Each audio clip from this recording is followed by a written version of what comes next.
Salut tout le monde et bienvenue dans cette nouvelle revue de presse. Le Barça se lance dans une grande guerre pour Alexander Isak. Barcelone le veut pour sa qualité technique et son efficacité, notamment en raison de l'âge avancé de Lewandowski. Mais le problème, c'est qu'il est l'un des attaquants les plus convoités d'Europe. La concurrence est rude avec Arsenal, Liverpool, Manchester United, le PSG et le Bayern Munich. Newcastle ne le vendrait pas à moins de 100 millions d'euros, un prix élevé pour le Barça qui doit respecter le fair play financier. Isak, sous contrat jusqu'en 2028, pourrait pousser au départ si Newcastle ne se qualifie pas pour la Ligue des Champions. Pour le Barça, son recrutement nécessiterait de vendre des joueurs pour équilibrer les finances. Et justement, Sport met en avant la vente de Victor Roque qui a officiellement rejoint Palmeiras pour 5 ans, un transfert de 25,5 millions d'euros. Le Barça conserve 20% sur une future vente et utilisera cet argent pour renouveler plusieurs contrats, dont ceux de Lewandowski et Lamine Yamal. Ce transfert est le plus cher de l'histoire du football sud-américain, dépassant celui de Wendel à Botafogo. En Liga ce week-end, c'est le festival. De beaux matchs au programme avec le Betis Séville qui affronte le Real Madrid et l'Atlético de Madrid qui fait face à Bilbao. Et contre le Betis, Vinicius Junior disputera son 300e match avec la Maison Blanche. C'est le 4e Brésilien à atteindre ce cap après Marcelo, Roberto Carlos et Casemiro. Depuis ses débuts en 2018, il s'est imposé comme un joueur clé, inscrivant 102 buts et délivrant 74 passes décisives. Son influence a été déterminante dans les 14 derniers titres du club, notamment en Ligue des Champions, où il a marqué en finale contre Liverpool et Dortmund. D'ailleurs, nous vous avons préparé une vidéo sur Vinicius, pourquoi le Brésilien va quitter le Real Madrid. Une vidéo disponible cet après-midi sur la chaîne secondaire de Foot Mercato FC. Côté résultat hier soir, Valladolid et Las Palmas se sont quittés sur un 1 partout. On prend la direction de l'Angleterre avec Alejandro Garnacho qui s'est excusé après avoir boudé en quittant le terrain lors du match contre Ipswich en proposant d'inviter toute l'équipe de Manchester United à dîner. L'Argentin avait quitté directement le terrain sans regarder la seconde période après avoir été remplacé suite à l'expulsion de Patrick Dorgu. L'entraîneur Ruben Amorim a souligné l'importance de l'attitude à Old Trafford et estime que Garnacho apprendra de cette erreur. À Manchester City, un autre joueur fait parler, c'est Jack Grealish. Il traverse une période compliquée et peine à retrouver son niveau après des blessures et une concurrence accrue. Les prochains mois seront cruciaux pour prouver sa valeur. Un départ cet été reste une possibilité s'il ne parvient pas à s'imposer. On continue avec Liverpool. Le Daily Mail nous révèle que Liverpool a versé plus de 11 millions d'euros à Jürgen Klopp pour son départ anticipé. Le club a aussi enregistré 70 millions d'euros de pertes en 2023-2024 dû à l'absence en Ligue des Champions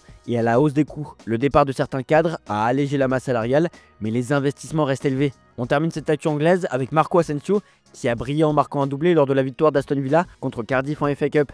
L'Espagnol prêté par le PSG a inscrit le premier but après un centre de Marcus Rashford, validé rapidement grâce au hors-jeu semi-automatisé, une première en Angleterre. Villa espère désormais poursuivre sa route vers un premier sacre en FA Cup depuis 1957. En France, l'équipe s'est offert un entretien avec les fils Zidane, Lucas et Théo.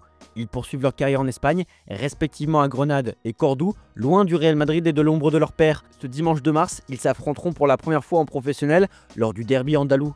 Malgré leur passage au Real, ils assument leur parcours. On veut écrire notre propre histoire, affirme Théo. Leur départ du club madrilène leur a offert une indépendance. C'est aussi rompre un peu avec l'histoire de notre papa là-bas, reconnaît Lucas. Il reste ambitieux avec la Liga en ligne de mire. Théo s'imprègne de grands joueurs comme Jude Bellingham qui est sans cesse à fond, ultra concentré. Dans l'actu du PSG, Luis Campos, conseiller football du club, n'a toujours pas prolongé son contrat qui expire en juin malgré une volonté mutuelle de continuer. Des tensions émergent, notamment en raison de divergences avec Luis Enrique sur la gestion sportive. Le club et Campos n'ont pas encore trouvé d'accord, notamment sur l'aspect financier. Certains pensent que le 8e de finale contre Liverpool pourrait avoir une influence sur son futur.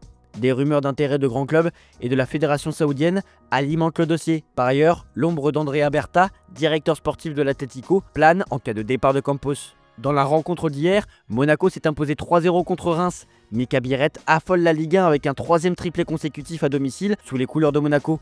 Arrivé il y a 7 semaines seulement, l'attaquant danois totalise déjà 10 buts en 7 matchs. Son adaptation est claire, dépasse toutes les attentes, suscitant l'admiration de son entraîneur Adi Hütter. Recruté pour 15 millions d'euros, son transfert ressemble à une véritable aubaine pour l'ASM. Désormais, plusieurs sélections nationales se disputent son avenir international. On continue cette revue de presse en Allemagne, c'est le dossier qui rythme le quotidien des Bavarois. Le Bayern connaît des tensions autour de Joshua Kimmich, dont l'offre de prolongation a été retirée, laissant planer la menace d'un départ libre.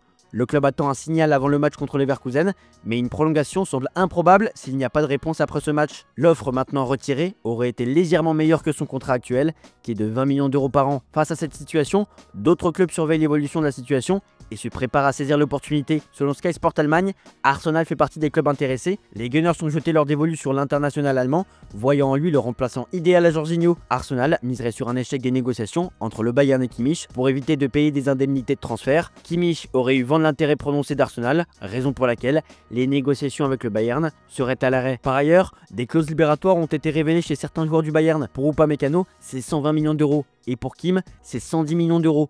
Une politique inhabituelle pour le club allemand, ces clauses pourraient faire d'eux les défenseurs les plus chers de l'histoire en cas de départ. Côté résultat, le Bayern l'emporte difficilement face à Stuttgart, 3-1. Les hommes de Vincent Kompany ont désormais 11 points d'avance sur le Bayer Leverkusen. On termine cette revue de presse en Italie. Scudetto, je t'aime, placard de la Gazzetta dello Sport, qui évoque le choc entre Naples et l'Inter Milan. Un duel qui pourrait peser sur la course au Scudetto. Antonio Conte espère une victoire pour reprendre seul la tête, mais un match nul ne serait pas un échec stratégique. Face à une Inter en confiance après sa qualification en Coupe d'Italie, les enjeux tactiques seront cruciaux, surtout pour Lukaku, en difficulté récemment. Ademola Lookman retrouve le stade Jewis 11 jours après son pénalty manqué contre Bruges en Ligue des Champions. Depuis cet épisode, le Nigérian a su rebondir avec un doublé face à Empoli, rappelant son importance pour l'Atalanta.